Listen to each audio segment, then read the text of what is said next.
जय श्री राम। सरकार का काम, एक ही काम उसका मुख्य है, न्याय करना। प्रकृति न्याय करती है, सरकार भी का काम न्याय करना है। सरकार पर जो खर्च व्यय है उसको जनता उठाती है। उनका चुनाव शासन प्रशासन का भी इसीलिए है कि वो सबके साथ न्याय करें।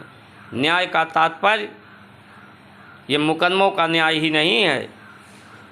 न्याय का मतलब है सबको समान तक व्यवस्था, सबका सत्कार, सब में का सहयोग, सब में संभावना, सब में संवेदना, सबको सिया राम में समझना, स्वीकार करना और कराना।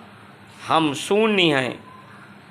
परमात्मा ने मनुष्य को शून्य बनाया है, क्योंकि परमात्मा का प्रतिनिधि ये मनुष्य है। और जानवरों को एक सीमित बुद्धि दी है, जिससे वो गाय का बछड़ा पैदा होता है तो उसे कुछ सिखाना नहीं पड़ता है। कुछ ही देर बाद दूध पीता है, माँ तैरने लगती है, तैरने लगता है। कुछ समय बाद स्वयं अपना आहार माँ को देख करके चरने लगता है, खाने लगता है। लेकिन मनुष्य के बच्चा को आप देखें तो जो अगर उसे बोलना ना सिखाया जाए तो बोल नहीं सकता, उसको चलना ना सिखाया जाए तो चल नहीं सकता, उसको शुचिता स्वस्थता के बारे में ना सिखाया जाए तो वो नहीं सीख सकता।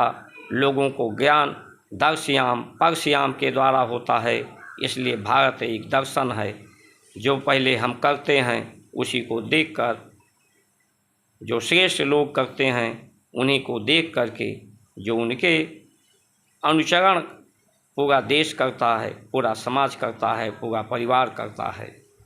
इसलिए अगर हम अच्छा, हमारा दर्शन होगा, हमारे अच्छे कर्म होंगे, सत्कर्म होंगे, तो हमारे परिवार के लोग भी सत्कर्म करेंगे, पूरे देश के लोग सत्कर्म करेंगे। बच्चा को माता पिता ना हो तो उसे बोल नहीं सकता, वो चल नहीं सकता। एक भेड़िया एक बच्चे को उठा ले गया था, तो वो बच्चा भेड़ियों की तरह से ही बोलने लगा, भेड़ियों की तरह से चलने लगा, उसी की तरह से आहार करने लगा। इसलिए ये बच्चा शून्य है। मनुष्य ही ऐसा है जो हर तरह का भोजन कर लेता है, जहाँ पे जाए वहाँ की भाषा बोलने लगता है। इसलिए ये शून्य है। इसमें जो भी आप धारण कराएंगे, जैसा ये धारण करेगा, जैसा ये सोचेगा, वैसा ये बन जाएगा। परमात्मा ने इसीलिए इसको महाशून्य किया है। ये अपने समांतर नर से नारायण की यात्रा, नर से नारायण के समांतर आपको भारतीय संस्कार और संस्कृति के द्वारा आप नर से नारायण हो सकते हैं। आज इसे स्वीकार करने की ज़रूरत है। हमने तो टेलीविज़न को 8 साल से हटा दिया है, क्योंकि ये 20 घंटा विदेशी कंपनियों का एजेंट बन करके उनका प्रचार प्रसार ही करता है। इसको बहिष्कार करने की ज़रूरत है।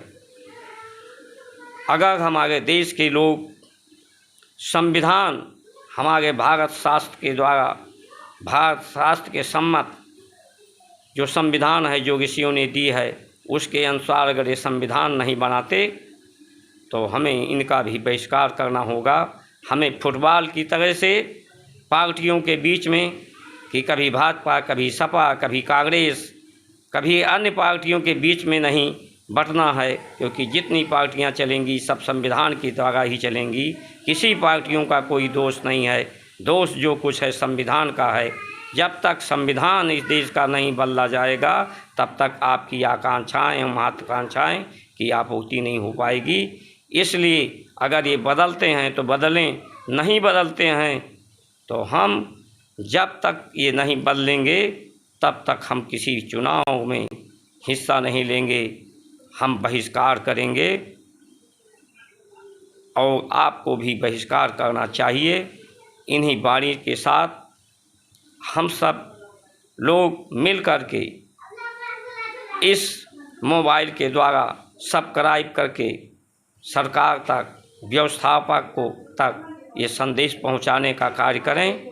इसमें समय दें, इस समय को दे कर के ही व्यवस्था को बदला जा सकता है। व्यवस्था को बदलने का सबसे आसान तरीका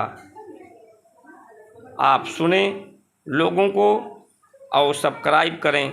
सरकारें आपके मोबाइल को देख रही हैं कि जनता किस चीज़ को स्वीकार कर रही है। इन्हीं वचनों के साथ सभी की शुभकामना करते हुए जय श्री राम।